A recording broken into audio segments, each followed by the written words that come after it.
নমস্কার সকলকে স্বাধীনতা দিবসের অনেক অনেক প্রীতি শুভেচ্ছা এবং আন্তরিক ভালোবাসা। আমরা 1947 সালের 15 আগস্টে স্বাধীনতা তো পেয়ে গেছি, এটা তো সত্যি।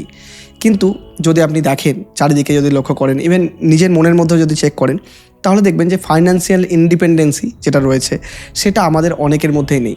ফাইন্যান্সিয়াল লিটারেসি সেটাও আমাদের মধ্যে অনেকেই নেই। আমরা ফাইন্যান্সিয়াল গোল এখনও অবধি সেট করতে পারি না। যদি পশ্চিমবঙ্গের মানুষের কথাই বলেন, তাহলে পশ্চিমবঙ্গে এমন প্রচুর মানুষ এক্সাম্পল রয়েছে যাদের ফাইন্যান্সিয়াল লিটারেসি একদমই নেই, যারা জানে না যে তার টাকাকে কোথায় ইনভেস্ট করতে হবে, কোথায় ইনভেস্ট করলে তারা বড় মাপের রিটার্ন জেনারেট করতে পারবে, কোথায় তারা ওয়েলথ ক্রিয়েট করতে পারবে, কোথায় লং টার্মে ইনভেস্ট করতে হয়, কীভাবে হেলথ ইন্স্যুরেন্স নিতে হয়, কীভাবে আপনার বাকি ইন্স্যুরেন্সগুলো নিতে হয়, সেগুলো তারা জানে না। মানে ওভারঅল নিজেকে ফাইন্যান্সিয়ালি সিকিউর বানানোর জন্য কী কী পদক্ষেপ রয়েছে সেটা কিন্তু পশ্চিমবঙ্গের অনেকেই জানে না। আর ঠিক তারই জন্য এই বুল অফ বেঙ্গল চ্যানেল, এই বুল অফ বেঙ্গল চ্যানেলের শুরু থেকে আজ অবধি আপনি যদি দেখে থাকেন যে কন্টিনিউয়াসলি আমরা পশ্চিমবঙ্গের প্রত্যেকটা মানুষকে ফাইন্যান্সিয়াল লিটারেসির দিকে এগিয়ে নিয়ে যাওয়ার, ফাইন্যান্সিয়াল স্বাধীনতার দিকে, মানে ফাইন্যান্সিয়াল ইন্ডিপেন্ডেন্সের দিকেই এগিয়ে নিয়ে যাওয়ার চেষ্টা সবসময় টপ প্রায়োরিটির সাথেই ফলো করার চেষ্টা করি। তাই আজকের ভিডিওটাও একদমই ডিফারেন্ট নয়। আজকের ভিডিওতে আমরা ডিসকাস করব ফাইন্যান্সিয়াল এডুকেশন নিয়ে, যেটা হচ্ছে মার্কেটের সিচুয়েশন, মার্কেটের কন্ডিশন আগামী দিনে কী হতে পারে। যারা ইনভেস্টমেন্ট করে রেখেছেন, মার্কেট এই কয়েকদিন ধরে কন্টিনিউয়াসলি রেড ক্যান্ডেল বানাচ্ছে, কন্টিনিউয়াসলি ঝিমোচ্ছে, একটু বাড়ছে একটু কমছে, এভাবে কন্টিনিউয়াসলি ঝিমোচ্ছে, কাইন্ড অফ নেগেটিভ ট্রেন্ড আমরা দেখতে পাচ্ছি। যারা আবার মিড ক্যাপ স্মল ক্যাপের মধ্যে ইনভেস্টমেন্ট করেছেন, তারা গত শুক্রবারে দেখতে পাবেন যে মার্কেট বেশ সুন্দরভাবে মিড ক্যাপ স্মল ক্যাপের মধ্যে একটা প্রফিট দেখতে পেয়েছিলাম, কিন্তু আবার মার্কেট ক্লোজ হতে হতে আবারও নেগেটিভিটি আমরা দেখতে পাচ্ছি। তাহলে এই যে নিফটি এতদিন ধরে একটা রেঞ্জ বাউন্ড হয়ে আছে, এই রেঞ্জ বাউন্ডে স্বাধীনতা কি নিফটি পাবে না? ভারত তো স্বাধীন হয়ে গেছে, নিফটি কবে স্বাধীনতা ফিরে পাবে? আর মার্কেটের সিচুয়েশন তো ডিসকাস করবোই, এবং তার সাথেও টেকনিক্যাল ফান্ডামেন্টাল রিলেটেড আমরা ডিসকাস করবো যে স্মল ক্যাপ, মিড ক্যাপ এবং মাইক্রো ক্যাপের মধ্যে কন্ডিশন কী রয়েছে। তার সাথেও থাকবে যে কোন কোন সেক্টরে আমরা আগামী দিনে অপরচুনিটি দেখতে পাচ্ছি, কোথায় রয়েছে ইনভেস্টমেন্টের অপরচুনিটি, এবং আগামী দিনে আমরা কোনো সেক্টরে বুলিশ রয়েছি, আগামী দিনে আমরা মার্কেটের মধ্যে কি বুলিশ রয়েছি, সেগুলো in depth with data with information আপনার সাথে আজকে ডিসকাস হবে। তো চলুন একদম সময় না নিয়ে আমরা কম্পিউটার স্ক্রিনে চলে যাই, যেখানে আমরা ইন্ডিয়ান মার্কেটের সিচুয়েশন এবং ওয়ার্ল্ড মার্কেটের সিচুয়েশনও ইন ডেপথ অ্যানালাইজ করবো। তো চলুন প্রথমে ইন্ডিয়ান মার্কেট আলোচনা করার আগে প্রথমে একবার ওয়ার্ল্ড মার্কেট আমরা কম বেশি দেখে নিই। দেখুন, এটা ডাউ জোন্সের চার্ট আমরা ওপেন করে নিয়েছি। দেখুন, ডাউ জোন্সের চার্টের মধ্যে আপনি দেখতে পাবেন যে এটাতেও কন্টিনিউয়াসলি ঝিমোচ্ছে, মানে ডাউ ফিউচার্স মানে ইউএস মার্কেটও কন্টিনিউয়াসলি ঝিমোচ্ছে, কিন্তু তার অল টাইম হাইয়ের কাছাকাছি রয়েছে। তো ইউএস মার্কেট একটু কনসলিডেশন ফেজে রয়েছে, কিন্তু অল টাইম হাইয়ের কাছে রয়েছে, তো খুব একটা প্রবলেম আমরা দেখতে পাচ্ছি না। নেক্সট ন্যাসডাকের মধ্যেও দেখবেন যে ন্যাসডাক বেশ কিছুটা ফল করার পরে এখন আবার আপট্রেন্ডে যাচ্ছে, যেটা আমরা আগের সপ্তাহের ভিডিওতেও একই জিনিসই ডিসকাস করেছি। কসপি যদি কোরিয়ান মার্কেট দেখেন, কোরিয়ান মার্কেট কিন্তু বেশ ফল হয়ে রয়েছে, এখনও 50 এর নিচে রিজেকশন পাচ্ছে। তো কোরিয়ান মার্কেটে এখানেও একটা টপের কাছাকাছি রিজেকশন রয়েছে, মানে একটু উপরে উঠলে রিজেকশন আছে, টপের কাছাকাছি নয়। লোকেরা আবার আমাকে একটু বকাটাকা দেবে যে ভুলভাল কথা বলছে আবার, ঠিক আছে? তো টপের কাছাকাছি নয়, এখানে একটা রিজেকশন রয়েছে, তো এখানে পেতে পারে। আবার জাপান মার্কেটে যদি দেখেন, জাপান মার্কেট একটা আবার আপট্রেন্ডে যাওয়ার সময় একটা রিজেকশন পাচ্ছে, তো ঠিক আছে 50 কে ক্রস করে দিয়েছে জাপান মার্কেট। তো জাপানিজ মার্কেটেও বিশাল লেভেলের যে ফল, যেটা নিয়ে মানুষ প্রেডিক্ট করছিল, কল্পনা করছিল জাপানের মার্কেটে ফল চলে আসবে, এটা ওটা সেটা হবে, সেরকম কিছু নেই। এবার নেক্সট হচ্ছে আমরা ডিসকাস করব যে অয়েলের সিচুয়েশন কী রয়েছে, ক্রুড অয়েলের সিচুয়েশন। দেখুন, যেটা সবথেকে বেশি ক্রুশিয়াল, কারণ ক্রুড অয়েল এবং রুপিসের উপর আমাদের, মানে ডলার রুপিসের যে সম্পর্ক রয়েছে সেটার উপরে আমাদের কিন্তু মার্কেট অ্যাকচুয়ালি ডিপেন্ডেন্ট। তো আপনি যদি WTI ক্রুড অয়েল দেখেন, তাহলে দেখবেন WTI ক্রুড অয়েল মোটামুটি এখানেই ঝিমাচ্ছে, প্রায় $81 কাছাকাছি রয়েছে। তো ঠিক আছে, 80 কাছাকাছি রয়েছে, দ্যাটস ওকে ফাইন। মাঝে একবার 90-93 চলে গেছিলো, তখন আমরা একটু রিস্ক মনে হয়েছিল আমাদের কাছে, তো মার্কেটের মতো সিচুয়েশন তাই ছিল, ঠিক আছে? তো এই মুহূর্তে আর বিশাল লেভেলের রিস্ক দেখতে পাচ্ছি না এখনকার সিচুয়েশন অনুযায়ী। এবং আপনি যদি ব্রেন্ট ক্রুড অয়েল দেখেন, সেটাও মোটামুটি $87 কাছে চলছে, যেটাও কিন্তু বিরাট একটা কঠিন নয়, 90 এর নিচে মোটামুটি সেফ জোনই আপনি বলতে পারেন। আর আপনি যদি US ডলার ইন্ডেক্স দেখেন, তা দেখবেন এখানে ফল মানে জানবেন রুপিস স্ট্রং হচ্ছে, যত ফল তত রুপিস স্ট্রং। একটা টাইম রুপিস বাড়তে বাড়তে কোথায় চলে গেছিলো, $1 96 রুপিসের কাছাকাছি চলে গেছিলো। এই সময় আবার সেটা আবার এটাকে অল টাইম হাই আবার হিট করার চেষ্টা করেছিল, 96 আবার গেছিলো। এই মুহূর্তে আবারও ফল করছে, ফল করে মোটামুটি চলছে 95 কাছাকাছি, যদিও এটা অনেকটাই বেশি। এটা যদি আরও কিছুটা ফল করে, আমরা এক্সপেক্ট করেছিলাম যে এই লেভেলটা ক্রস করে দিলে, এই লেভেলের আবার যদি ক্রস করে, তাহলে আমরা মার্কেটের মধ্যে আরও একটু ফল হয়তো দেখতে পাবো, যদি এখানে এভাবে একটু কনসলিডেট করে আবার নিচের দিকে ফল আমরা দেখতে পাবো। তো ফল হলে ভালো, মানে আলটিমেটলি রুপি স্ট্রং হবে, রুপি স্ট্রং হলে মানে ইন্ডিয়ান ইকোনমি বেটার পারফর্ম করতে পারে। তো এই তো হলো ওয়ার্ল্ড মার্কেটের ভিউ। এবার নিফটিতে যাওয়ার আগে আরও একটা জিনিস, আমাদের বেশ কিছু কমেন্ট প্রায় দিনই দেখছি আমাকে কমেন্ট করছে, যারা গোল্ড সিলভার নিয়ে বলো, গোল্ড সিলভার নিয়ে বলো। আমি গোল্ড সিলভার নিয়ে বলি না, এটা নিয়ে খুব কমপ্লেন রয়েছে, তো সরি আপনাদেরকে। গোল্ড সিলভার নিয়ে আমি এবার থেকে প্রত্যেকটা ভিডিওতে ডিসকাস করবো। আমি এক্সপেক্ট করিনি যে গোল্ড সিলভার নিয়ে আপনারা এত মানুষ জানতে চাইবেন, প্রায় প্রতিটা ভিডিওতে গোল্ড সিলভার নিয়ে কমেন্ট আসছে। তো চলুন গোল্ডের ফিউচার আমরা যদি দেখে নিই। দেখুন, গোল্ড খুব সুন্দর সাপোর্ট লেভেলে আছে, মানে গোল্ডে দারুণ লেভেলে সাপোর্ট নিচ্ছে। করছে, মানে আলটিমেটলি চার্ট প্যাটার্ন যদি কেউ ফলো করে তাহলে গোল্ড সিলভার করছে, এর মধ্যে সিলভার নয় গোল্ড মোটামুটি করছে। তো গোল্ডে দেখতে পাবেন মাঝে বেশ নেমে এসেছিল, মানে প্রচুর লোকেরা গোল্ড কেনাবেচা করেছে, মানে আলটিমেটলি 200 EM এর কাছাকাছি ছিল। তো এখানে গোল্ড কেনাবেচা হয়েছে 1,40,000 কাছাকাছি এসেছিল, এটা আবার বাড়তে 1,50,53 হয়েছে। এবার আপনি বলবেন গোল্ডের মধ্যে তুমি কি ভিউ রাখছো। দেখুন গোল্ডের মধ্যে একটা যদি আপনি আমাকে উইকলি বেসিসে বলেন, তা দেখুন উইকলি বেসিসে আমি বলবো যে কিছুটা ট্রেন্ড নেগেটিভই আমি দেখতে পাচ্ছি কিংবা কনসলিডেশন দেখতে পাচ্ছি, মানে বিরাট পজিটিভ কিন্তু আমি আমার ভিউতে দেখতে পাচ্ছি না। দেখুন এটা আমার অ্যানালাইসিস, আমি চার্ট অ্যানালাইসিস করার প্রসেস, আপনার ভিউ কিন্তু ডিফারেন্ট হতে পারে। আপনি জাস্ট স্টাডি পারপাসের জন্য আমি বলছি, ইনভেস্টমেন্ট অ্যাডভাইস কিন্তু একদমই নয়। দেখুন আমি এক্সপেক্ট করছি গোল্ড কিন্তু এখানে হয়তো ঝিমাবে, তো হঠাৎ করে ফল করে গেল, তো ফল করে আবার হয়তো 1,22,000 কাছাকাছি 1,20,000 কাছাকাছি এসে গেল।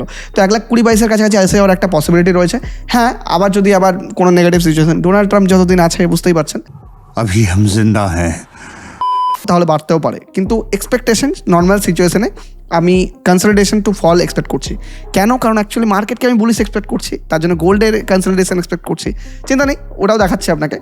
আর সিলভারের যদি কথা ধরেন, তা সিলভারকে আমার নেগেটিভই লাগছে, মানে সিলভারে যে বিরাট লেভেলের আর বাড়বে এরকম আর ফিল হচ্ছে না, কনসলিডেশন টু নেগেটিভই আমার সিলভারের মধ্যে সিচুয়েশন লাগছে। তো গোল্ড সিলভার একই রকম, গোল্ড যদি পড়ে মনে রাখবেন সিলভার আরও বেশি পড়বে, আর গোল্ড যদি বাড়ে তাহলে সিলভার আহামরি যে কিছু বাড়বে তা কিন্তু আমি মনে করছি না। তো এই তো হয়ে গেল ওভারঅল মার্কেট অ্যানালিসিস। এবার আমরা চলুন ইন্ডিয়ান মার্কেট মানে নিফটিকে একবার অ্যানালাইসিস করে নিই। দেখুন নিফটির আমি এটা ডেলি চার্ট ওপেন করে নিয়েছি। ডেলি চার্টে একটা মজার জিনিস দেখুন, আগের সপ্তাহের ভিডিওতে আমরা অলরেডি এটা নিয়ে ডিসকাস করেছিলাম। এখানে নিফটিতে বেশ কিছু মজার জিনিস আমি আপনাকে দেখাই।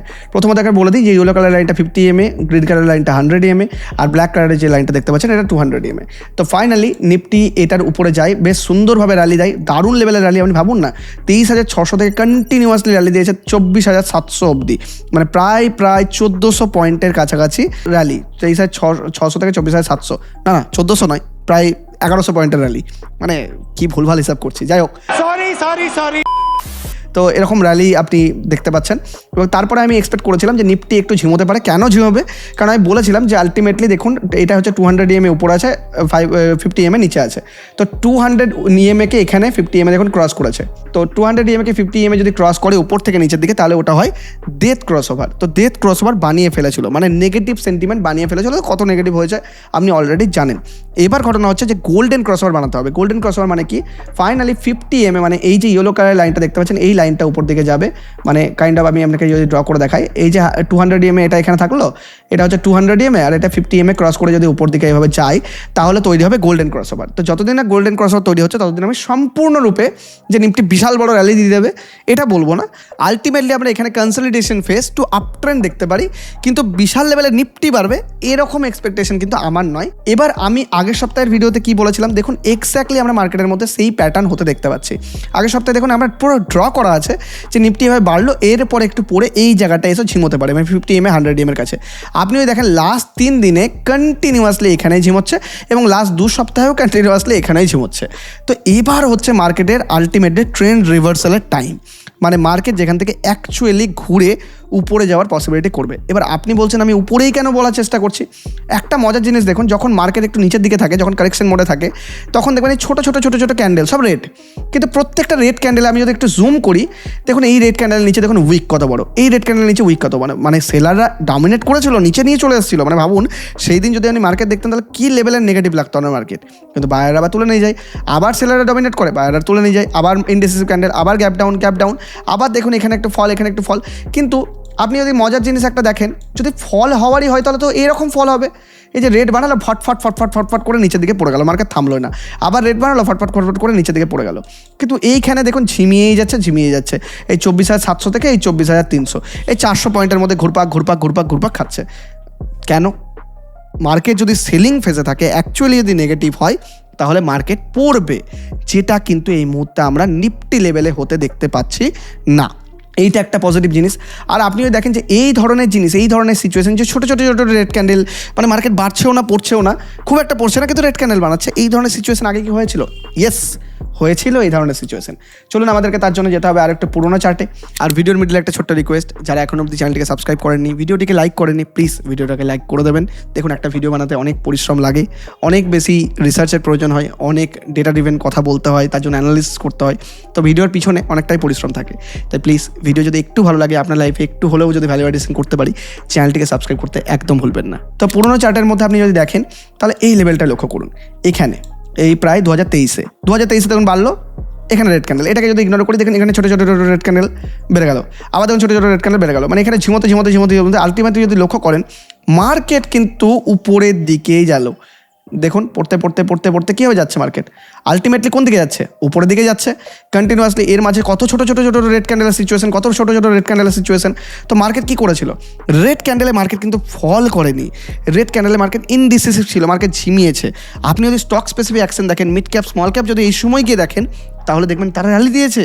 মিড ক্যাপ স্মল ক্যাপে অনেক ভালো ভালো স্টক আছে যারা ভালো ভালো লেভেলের রিটার্ন দিয়েছে। তো এই সময় তাহলে কি করতে হবে? স্টক স্পেসিফিক রিয়াকশন দেখতে হবে। আমি আগের সপ্তাহের ভিডিওতে বলেছি যে সুইং ট্রেডিংয়ের অপরচুনিটি চলে এসেছে। আমি এই সপ্তাহের ভিডিওতে বলছি যে সুইং ট্রেডিংয়ের ভিডিওটা দেখতে ভুলবেন না। আমি ডেসক্রিপশনে লিঙ্ক দিয়ে রাখবো সুইং ট্রেডিংয়ের ভিডিও। দেখুন, আমি নিজে এই স্ট্র্যাটেজিতে সুইং ট্রেডিং করি। আপনাকে আমি রেকমেন্ড করি তা তো বলবো না, কিন্তু আপনাকেও আমি বলবো যে সেখান থেকে স্টাডি করুন, লার্ন করুন। সবটাই লার্নিং পারপাসের জন্য বানানো, ইনভেস্টমেন্ট অ্যাডভাইস কিন্তু একদমই নয়। তাই আপনি সুইং ট্রেডিংয়ের ভিডিও দেখতে পারেন, এই সময় খুব কাজে লাগবে আপনার। এই সময় মার্কেট ঝিমোতে উপরে যাবে, তাই তো? এবার উপরে গিয়ে আলটিমেটলি কী হবে? আপনি স্টক স্পেসিফিক রিয়াকশন পাবেন। এই সময় যদি আপনি ঘাবড়ে থাকেন যে না নিফটি বাড়লে তবেই আমি ইনভেস্ট করবো, বা তবেই আমি ট্রেডিং করবো, তবেই আমি সুইং ট্রেড করবো, শর্ট টার্ম বেসিসে ইনভেস্টমেন্ট করবো, তাহলে কিন্তু রং ডিসিশন মেবি হলেও হতে পারে। এটা আমার থিসাস বলছে, আমার স্টাইল অফ ইনভেস্টমেন্ট বলছে। কারণ এই সময় স্টক স্পেসিফিক রিয়াকশন আপনাকে দেখতে হবে, যেটা আপনি সেক্টর বেসিস অ্যানালাইসিস করলেও দেখতে পাবেন। তো ওভারঅল নিফটিতে আমি কীরকম রয়েছে? নিফটিতে আমি এই মুহূর্তে বুলিশই রয়েছে, বুলিশ টু কনসলিডেশন। নেগেটিভটি খুব একটা নয়। কেন নেগেটিভ নয়? আরেকটা কারণও বলে দিই। দেখুন, এখানে 200 EMA সাপোর্ট রয়েছে, বেশ সাপোর্ট ফল করলো। এখানে 100 EMA সাপোর্ট রয়েছে, ফল করলো। এখানে 50 EMA সাপোর্ট রয়েছে, তার 50 EMA, 100 EMA, 200 EMA সব EMA সাপোর্ট কিন্তু একটা জায়গায় রয়েছে। তাহলে এটা একটা পজিটিভ সাইন যখন মার্কেট সাপোর্ট লেভেলে আছে। আর আপনি যখন একটা বক্স প্যাটার্ন থিওরি অনুযায়ী যদি দেখেন, তার বক্সের উপরে ব্রেকআউট দিল, রিট্রেস করলো, এবার উপরে যাওয়ার পসিবিলিটি রয়েছে। তো নেক্সট উইকটা আমাদের জন্য খুব ক্রুশিয়াল। তো আমি বলবো যে নেক্সট উইকে নজর রাখবেন প্রত্যেকটা ইম্পর্টেন্ট সেক্টরের দিকে, সেটাও আজকের ভিডিওতে ডিসকাস করছি। তো ওভারঅল মার্কেটের ভিউ কিন্তু আমি একদম বুলিশ রয়েছি।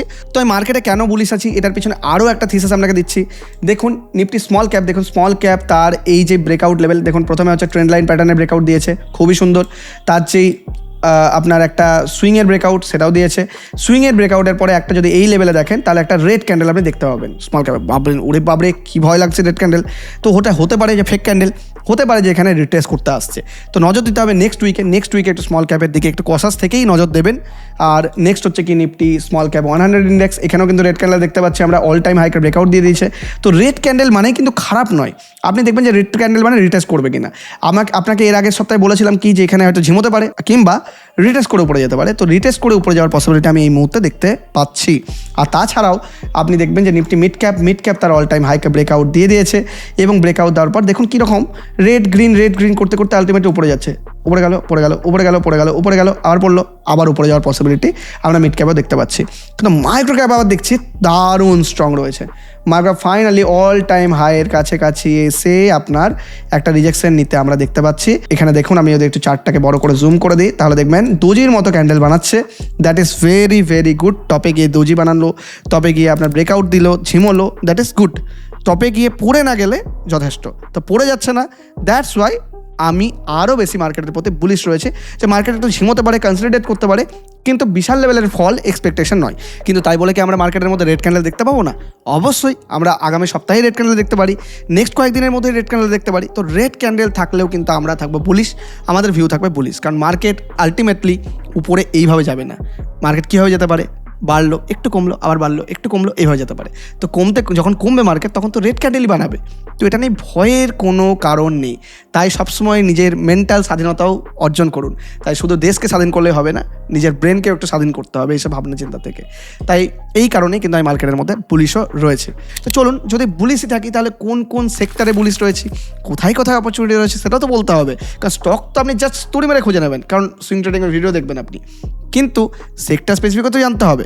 আর আপনি যদি বুলিশ ইনভেস্টমেন্ট করতে চান বা আপনি যদি আগামী দিনে ইনভেস্টমেন্ট করুন বা ট্রেডিং করুন, আমাদের ডেসক্রিপশন আর পিন কমেন্টের মধ্যে জেরোধার লিঙ্ক রয়েছে, একদম ফ্রিতে উইথআউট এনি এক্সট্রা চার্জেস আপনার অ্যাকাউন্ট ওপেন হয়ে যাবে। দেখুন, আলটিমেটলি ইনভেস্টমেন্ট করতে গেলে আপনার ডিম্যাট অ্যাকাউন্টের প্রয়োজন।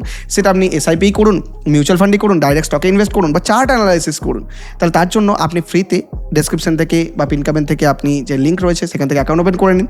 জেরোতে হয়ে যাবে। আমাদের লিঙ্ক থেকে অ্যাকাউন্ট ওপেন করলে একটা বেনিফিটও পাবেন যে ইন ফিউচার যদি আপনার অ্যাকাউন্ট রিলেটেড কোনো প্রবলেম হয় তাহলে বুল অফ বেঙ্গল অফিসিয়াল এই ইমেল আইডিতে মেল করবেন, আমাকে জানাবেন, আমি ডাইরেক্টলি প্রবলেমটা জেরোদা টিমের সাথে কথা বলবো এবং সলভ করিয়ে দেবো অন প্রায়োরিটি। সেটা সম্পূর্ণ আমাদের হেডেক। তাই লিঙ্ক চেক আউট করতে একদম ভুলবেন না, অ্যাকাউন্ট ওপেন করতেও একদম ভুলবেন। চলুন এবার আমরা সেক্টর স্পেসিফিক একবার ডিসকাস আমরা করে নিই। আর হ্যাঁ, একটা বিষয় আমি ভুলে গেছিলাম, আগের সপ্তাহে ভিডিওতে আপনারা প্রচুর মানুষ লাইক করেছেন, কমেন্ট করেছেন, প্রচুর মানুষে সেই ভিডিওটাকে সত্যিই অ্যাপ্রিসিয়েট করেছেন যে 2027-এ ফল আসবে নিয়ে আমি বলেছিলাম। তো আপনারা আশা করি বুঝতে পেরে গেছেন যে 2027-এ ফল আসবে কি আসবে না, কারণ আমি অলরেডি বলেছি মার্কেট ফরওয়ার্ড থিঙ্কিং করে। ফরওয়ার্ড থিঙ্কিং মানে যে 2027-এ অ্যাকচুয়ালি যদি মার্কেটের মধ্যে ক্র্যাশ আসার ছিলই তাহলে সেটা 2026-এ আসতো, 27-এ আসতো না। কারণ কোভিডের সময় অ্যাকচুয়ালি যখন মার্কেটে কোভিড এলো তার আগেই মানে আলটিমেটলি 2020 সালের ওই মার্চ মাসের দিক করে ফল চলে এসেছিলো। তাই কোভিড মার্কেটের মধ্যে নিউজ আসার আগেই মার্কেটে ফল হয়ে যায়, নিউজ যখন আসে তখন মার্কেটের মধ্যে র্যালি দেয়। তো এটাই হচ্ছে মার্কেটের নেচার। মার্কেট ফরওয়ার্ড থিঙ্কিং করে সবসময়, পরে কী হবে সেটা আগে থেকেই প্রেডিক্ট করে নেয় মার্কেট। তাই এখন যেটা হচ্ছে জানবেন সেটা আগামী দিনে তার নিউজটা আসবে, তাই সবসময় ফরওয়ার্ড থিঙ্কিং করবেন। তো থ্যাংক ইউ, আপনারা ভিডিও অ্যাপ্রিসিয়েট করেছেন, অনেক অনেক তার জন্য ধন্যবাদ। Thanks to everybody. ये आपका प्यार बना रहेगा, हमारा नाता जुड़ता रहेगा। দেখুন, আজকের ভিডিওতে আমি সেই সব সেক্টরই দেখাবো যেগুলো আমার খুব ইম্পর্টেন্ট লাগছে, সেগুলো নিয়ে ডিসকাস করবো। মানে আলাদা করে বেফালতু অন্য সেক্টর আপনাকে দেখাবো না, টাইম ওয়েস্ট করাবো না। তো চলুন আমাদের ফার্স্ট যে সেক্টর সেটা নিয়ে আমি ডিসকাস করবো, সেটা হচ্ছে নিফটি ইনফ্রা। দেখুন, ইনফ্রাতে আমি কনসলিডেশন বলেছিলাম, এই লাইনটার উপরে ক্লোজ না দিলে ইনফ্রাতে আমি কনসলিডেশনই ফিল করছি। তো এখনও তাই বলছি, এই লাইনের উপর ক্লোজ দিতেই হবে, তবে নিফটি ইনফ্রাতে একটু র্যালি আসতে পারে। 9500 লেভেল আপনি ধরে চলুন কম বেশি। নেক্সট যে সেক্টর আমার ভালো লাগছে সেটা হচ্ছে, বেশ ভালো লাগছে নিফটি অটো। দেখুন, অটো আমি কোথায় থেকে ডিসকাস করছি, এখানে করেছি, এখানেও করেছি ব্রেকআউট। এবার ব্রেকআউটের পরে সবসময় মনে রাখবেন সব থেকে ভালো প্যাটার্ন হলো ব্রেকআউটের পরে রিট্রেসমেন্ট। আর একটা মজার জিনিস দেখুন, মার্কেট এই দেখুন ব্রেকআউট দিয়েছে একটা ক্যান্ডেলে বিশাল বড় ক্যান্ডেল ফল করছে। দেখুন 1 2 3 4 5 6 6টা ক্যান্ডেলেও এই একটা ক্যান্ডেলকে খেতে পারলো না। মানে মার্কেটের মধ্যে উইকনেস মনে হচ্ছে আপনার? আমার তো মনে হচ্ছে না। তো যাই হোক, রিট্রেসমেন্ট করছে, এরপরে পসিবিলিটি হচ্ছে হায়ার আপ ট্রেন্ড দেখার। তো অবশ্যই অটো সেক্টর নজরে রাখবেন, সুইং ট্রেডিংয়ের ভিডিও অবশ্যই দেখুন। নেক্সট হচ্ছে, দেখুন আমি নিফটি ব্যাংক নিয়ে কথা বলেছিলাম, ডাব্লিউ প্যাটার্নের ব্রেকআউটের কথা বলেছিলাম। তো এখানে প্রপার ব্রেকআউট এখন অবধি হয়নি, এখানেই ঝিমোচ্ছে। যদি ব্রেকআউট হয়ে যায় তাহলে নিফটি আমরা পিএসইউ ব্যাংকের ক্ষেত্রেও খুব ভালো আমরা অপরচুনিটি দেখতে পেতে পারি। যদিও গাইডেন্স একদম নয়, আমি স্টাডি পারপাসের জন্য বলছি, নিজে ফাইন্যান্সিয়াল কনসালটেন্সের কথা অবশ্যই বলে একবার নেবেন। নেক্সট হচ্ছে নিফটি আইটি সেক্টর। দেখুন, আইটি সেক্টরে একটা মজার অ্যানালাইসিস আমি একটু পেলাম আপনাদেরকে। আমি আইটি সেক্টর নিয়ে এর আগেও কথা বলেছি। দেখুন, উইকলি চার্ট করে নিই, তাহলে একটু ক্লিয়ার হয়ে যাবে আইটি সেক্টরে। উইকলি চার্টে আমি বলেছিলাম যে এখানে হচ্ছে সাপোর্ট লেভেল, এখানে বাড়তে এখানে একটা আপনার রিজেকশন পেতে পারে। এবার একবার ডেইলি করে নিই, ডেইলি করে একবার দেখুন যে অলরেডি 200 EM এর কাছে রিজেকশন নিয়েছে। আমি বলেছিলাম যে 200 EM এর কাছে রিজেকশন নাও নিতে পারে, হয়তো এর উপরে গিয়ে টেকনিক্যাল লেভেলে রিজেকশন পেতে পারে। কিন্তু যেহেতু 200 EM এর কাছে রিজেকশন অলরেডি নিয়ে নিল, সময় কাটিয়ে দিল, টাইম ওয়েস্ট করিয়ে দিল, টাইম কারেকশন হয়ে গেল, তাই আপনি দেখবেন যে আগামী দিনে কিন্তু এই লেভেলে আর রিজেকশন নেবে না। কোথায় নেবে রিজেকশন? এইখান থেকে যতটা এর আগে বেড়েছিল, এখান থেকে। মানে একটা আমার অ্যানালিসিস আছে, আমি আপনাকে এটা নিয়ে কখনো ডিটেল আলোচনা করে দেবো যে কী করে আমি এই অ্যানালিসিসটা করছি। দেখুন, এই লেভেলে ব্রেকআউট দিয়েছিল, মানে এই লেভেলে কখন বেড়েছিল, যখন আপটার্নে ছিল। এই লেভেল থেকে বেড়ে কত টাকা ছিল? এত দূর অবধি। তাহলে আপনি এটাকেও তুলে দিন এত দূর অবধি। এখান থেকে মানে প্রিভিয়াস ডেটা অ্যানালাইজ করুন। প্রিভিয়াস যখন বুল র্যালি ছিল তখন নিফটি আইটি কীভাবে বেড়েছিল, এই লেভেল থেকে যখন ব্রেকআউট দিয়েছিল কীরকম বেড়েছিল, এই লেভেল থেকে ব্রেকআউট দিয়ে মোটামুটি এত দূর অবধি বেড়ে তবেই একটু থেমেছিল। তাহলে নেক্সট এটার রিজেকশন লেভেল কোথায় হতে পারে? দেখুন, নেক্সট রিজেকশন লেভেল হতে পারে এবার 35,700 লেভেলের রিজেকশন হতে পারে, কারণ অলরেডি এখানে ঝিমিয়ে নিল। কিন্তু এখানেও কিন্তু ওই গোল্ডেন ক্রসওভার ব্যাপারটা রয়েছে, নিফটির মতনই সিচুয়েশন কম বেশি বলতে পারেন। তো এখানে অলরেডি ঝিমোচ্ছে, মানে এখানে গিয়ে একটা রিজেকশন পেতে পারে, কারণ এর আগেও এতটা বেড়ে থেমেছিল মার্কেট। তো এখানেও এতটা বেড়ে মার্কেট থামতে পারে। এটা নিয়ে একটা আলাদা থিওরি অ্যান্ড থিসাস আছে, আপনি যদি চান একটা ডিটেল ভিডিও লাগবে যে এটা আমি কীভাবে বার করছি, যে নতুন করে আবার নেক্সট কত দূর যেতে পারে মার্কেট। তো সেটা কীভাবে বার করছে এই থিসাস আমি আমার স্টাডি আছে, কমেন্টে জানান যে আপনি জানতে চান, তাহলে অবশ্যই ডিসকাস করা যেতে পারে। নেক্সট হচ্ছে আমার ফেভারিট, অল টাইম ফেভারিট, সেটা হচ্ছে নিফটি ইন্ডিয়া ডিফেন্স সেক্টরে আপনার ফ্ল্যাগ অ্যান্ড বেস প্যাটার্নের ব্রেকআউট হয়েছে, এখানেও ব্রেকআউট হয়েছে, অল টাইম হাইয়ের আবার ব্রেকআউট, লাস্ট ট্রেডিং ডেতেও ব্রেকআউট, তার আগের দিনও ব্রেকআউট। কী আর বলবো, ডিফেন্স সেক্টর নজর রাখুন। এই ব্রেকআউট কিছুই নয়, মার্কেটে যখন র্যালি আসবে এর থেকেও আরও বড় বড় ব্রেকআউট ডিফেন্সে আপনি দেখতে পেতে পারেন, সেটা আপনি ভেবে রাখুন এখন থেকে। তো এখন থেকে আপনাকে ইন্ডিকেশন দিচ্ছে, এখন থেকে নয়, ইন্ডিকেশন আমি অ্যাকচুয়ালি এইসব লেভেল থেকে দিয়েছি, মানে নিফটি ইন্ডিয়া ডিফেন্সে বোধহয় আমি এর আগে 200 বার বলেছি। তো যারা অলরেডি ভাবনা চিন্তা করেছেন তারা বেনিফিটেড হয়েছেন। আর নেক্সট হচ্ছে কি নিফটি কনজিউমার ডিউরেবলস দেখুন আমি একদম বলেছি এটা রিট্রেস করে উপরে যেতে পারে, সেটাই যাচ্ছে, নজর রাখবেন। হেলথ কেয়ার দেখুন আমি আগের সপ্তাহে বলেছি, ভালো লাগেনি, মানে অ্যাকচুয়ালি হেলথ কেয়ারটা আগের সপ্তাহে বলেছিলাম যে এই সপ্তাহে একটু ঝিমোতে পারে। ফার্মা আর হেলথ কেয়ারে এই মুহূর্তে ইনভেস্টমেন্ট একদমই নয়, ঝিমাতে পারে, একটু নজর রাখুন। তো হেলথ কেয়ার অ্যান্ড ফার্মাতে আমি অলরেডি বলেছিলাম ঝিমোতে পারে, তো সেটাই ঝিমোচ্ছে। হেলথ কেয়ারও দেখুন ঝিমোচ্ছে, ফার্মাতেও দেখুন ঝিমোচ্ছে। আমি বলেছিলাম যে এই উইকের জন্য একটু অ্যাভয়েড করতে পারেন, আমি নেক্সট উইকের জন্য মোটামুটি অ্যাভয়েডই করতে বলছি। হেলথ কেয়ারের দিকে বিশেষ নজর এখন দেওয়ার দরকার নেই, বা সুইং ট্রেডিংয়ের অপরচুনিটি বিশেষভাবে আমি দেখতে পাচ্ছি না, একটু ঝিমিয়ে হয়তো বাড়তে পারে, তো এখন একটু ইগনোর করুন হেলথ কেয়ার। নেক্সট হচ্ছে কি নিফটি কনজামশন, যেটা আমার ভালো লাগছে, সে রিট্রেস করে উপরে যাওয়ার পসিবিলিটি দেখতে পাচ্ছি নিফটি কনজামশনে, তো অবশ্যই নজর দিতে পারেন। দেখুন এই লেভেলের একটা ব্রেকআউট হয়েছে, সুন্দর লেভেলের রিট্রেসমেন্ট রয়েছে, অবশ্যই নজর দিন। নেক্সট হচ্ছে কি নিফটি ট্রান্সপোর্টেশন আর লজিস্টিক্স, যেটা আমি এর আগে বলেছিলাম যে এখানে দেখুন কি সুন্দর ইউ প্যাটার্নের ব্রেকআউট দিয়েছে, দেখুন এখানে দারুণভাবে বাড়লো, ব্রেকআউট দেওয়ার পর রিট্রেস হলো, রিট্রেস্ট হয়ে উপরে বাড়ার পসিবিলিটি রয়েছে। তো খেয়াল রাখুন একটা গ্রিন ক্যান্ডেল যদি দেখতে পাই আমরা, তাহলে নজর রাখা যেতে পারে এই সেক্টর থেকেও। তো আশা করছি আমি মার্কেট নিয়ে ভিউ বোঝাতে পারলাম, সেক্টর নিয়েও আমার ভিউ আপনাকেও সেটা ক্লিয়ার করতে পারলাম। আর যদি আপনি ইনভেস্টমেন্ট করতে চান, এই মার্কেটের অপরচুনিটিকে গ্র্যাব করতে চান, ডেসক্রিপশন আর পিন কমেন্টে জিরোধার লিঙ্ক থেকে অ্যাকাউন্ট ওপেন করতে একদম ভুলবেন না। আমি নিজে পার্সোনালি ইউজ করি, তাই আপনাকেও রেকমেন্ড করি। এই প্ল্যাটফর্মের মধ্যে গ্লিচ অনেক কম রয়েছে, ডাইরেক্ট এসআইপি করতে পারবেন, মিউচুয়াল ফান্ডে ইনভেস্ট করতে পারবেন, স্টক মার্কেটে ইনভেস্ট করতে পারবেন, এবং চার্ট স্টাডিও আপনি করতে পারবেন, আপনি যেটা খুশি এই জিরো থেকে করতে পারবেন। তো অবশ্যই যান ডেসক্রিপশন আর পিন কমেন্টে লিঙ্ক চেক আউট করতে একদম ভুলবেন না। আর ভিডিও ভালো লাগলে প্লিজ মানে ভিডিওটিকে একটা লাইক দিয়ে দেবেন, আর চ্যানেলটিকে সাবস্ক্রাইব করতেও প্লিজ ভুলবেন না। অনেক ধন্যবাদ, সবাই খুব ভালো থাকবেন।